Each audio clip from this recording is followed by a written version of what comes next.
Okay, so I was just like theorizing and contemplating what I think God is, because I feel like we do get so wrapped up and limited. I'm not going to say we're wrong, we're just limited with ideas that we've been given already.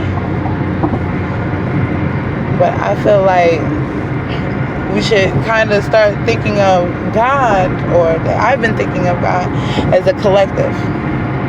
But I feel like I've expanded in such a way that could really make God like make sense to a bunch more people without the limit. And I feel like that's really what our experience as human beings are, because we're the only people that can contemplate like God, really, and have action towards it.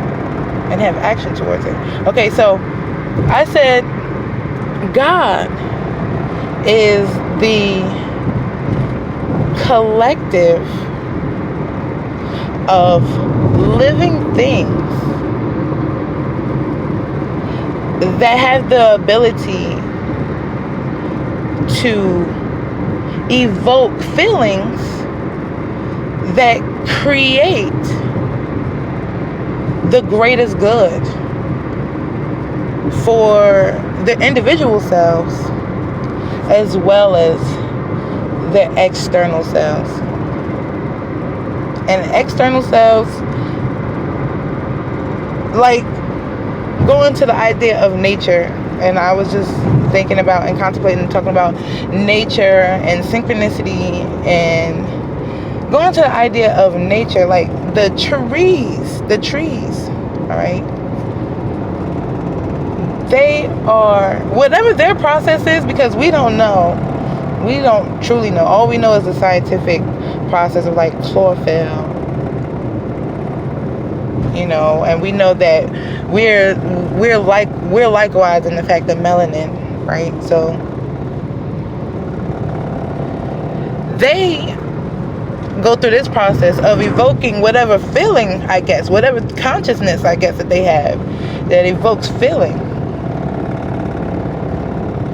And that creates what we breathe in.